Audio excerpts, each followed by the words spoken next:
कि ईरान बहुत सख्त जो है वो नट जो है वो साबित हो रहा है, इनसे क्रैक नहीं हो रहा है। इनका ख़्याल था कि ये जंग तो चाहते ही नहीं है, ये तो हमें समझ आ रहा है कि पोस्चरिंग है। अब अगर ये अपने आप को इस बॉक्स में बहुत ज़्यादा बंद कर लें, तो फिर हो सकता है इनको अपनी जो है पूरी क्रेडिबिलिटी और साख बचाने के लिए कुछ करना पड़े। ये अपने आप को इतना मजबूर कर लें, लेकिन ये नहीं चाहते हैं, जंग-वंग करना भी बिल्कुल नहीं चाहते हैं। ये हुँ। वहाँ पे सीधी-सीधी ईरान का कंट्रोल चाहते हैं, ईरान के टुकड़े चाहते हैं और ईरान के अंदर अपनी मर्ज़ी का कुछ कुछ भी सेटअप इंस्टॉल करना चाहते हैं। मार्को रूबियो से कल पूछा कि उस हियरिंग में जिसका अभी हमारे कोलीग भी ज़िक्र कर रहे थे, तो उनसे पूछा कि आपके पास फिर प्लान क्या है? अगर आप आयतुल्लाह ख़ामेनी जो हैं वो समझते हैं कि उनकी रिजीम चेंज हो जाती है या कोई खुदा ना ख़ास्ता एलिमिनेशन जो है वो, तो आपके पास फिर उसके बाद क्या प्लान है? उन और मार्को रूबियो के अपने अल्फ़ाज़ थे कि हमें नहीं पता कि उसके बाद हमारा क्या प्लान है।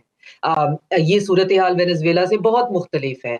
तो यहाँ पे इनको ये नहीं पता चल रहा कि यहाँ पे ये जो शॉक और ऑ वाली ये कैफ़ियत है, हम घुसेंगे, हम किसी को या तो अगवा कर लेंगे, किसी को या तो असैसिनेट कर देंगे और उसके बाद पूरे मुल्क का तख्ता जो है वो उलट जाएगा। आज एक बड़ा इंटरेस्टिंग आर्टिकल रॉयटर में छपा हुआ है, मैं ये कि नहीं मैं उसकी बड़ी फ़ैन हूँ।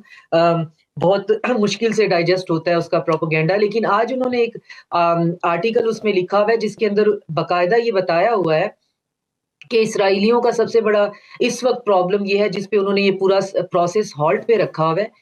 वो ये कहते हैं कि ईरान की सिचुएशन में आपको ग्राउंड इन्वेजन करनी पड़ेगी और हुँ। ये बड़ी रियलिस्टिक अप्रोच है शहरबानो, ये बात हम भी करते हैं कि सिर्फ़ जी। क्या आयतुल्लाह ख़ामेनी को सीन से हटाकर इनका मसला हल हो जाएगा, मसला हल नहीं। नहीं होगा। आईआरजीसी जो है वो इतना ईरान का सिस्टम इतना लेयर्ड और इतना ग्राउंडेड और इतना ऑर्गेनिक है हुँ। कि एक बंदे के जाने से इस आइडियोलॉजी को कोई फ़र्क नहीं पड़ने वाला है।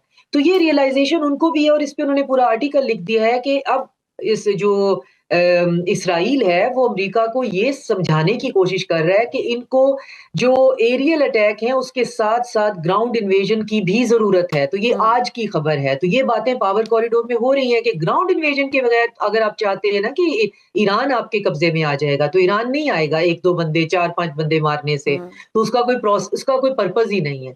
तो बुनियादी तौर पे ये सिर्फ़ ईरान को इराक या सीरिया बनाना चाहते हैं, लेकिन ये उनके लिए थोड़ा मुश्किल तो देखें, सीरिया भी साबित हुआ 20 साल खड़ा रहा। ऐसे ही। तो और इनको अब ये समझ में नहीं आ रही कि अगर पीछे मुड़ते हैं तो कितने हम बुज़दिल लगेंगे। जी हाँ। यहाँ तक हम एयर कैरियर लेके आ गए और अब हम पीछे मुड़े और अब अगर आगे जाते हैं तो पता है मार बहुत पड़नी है और पूरा रीजन इस चीज़ के अगेंस्ट है और इसमें हम डे इन और डे आउट जो है वो ये देख रहे हैं कि अब इनने करना क्या है। तो ठीक, मुझे ठीक। ये लगता है, अभी भी मुझे ये लगता है कि ये ठीक है। कुछ ना कुछ सिंबॉलिक ज़रूर करेंगे और अगर इनका थोड़ा-सा हाथ पड़ा हुँ। तो ये ईरान के अंदर अब घुसने की भी कोशिश करेंगे, जो ये अपने मीडिया फेवरेट मीडिया आउटलेट्स पे बिल्कुल ये ठीक है। छपवा भी कोई रहे ना हैं। कोई जारहियत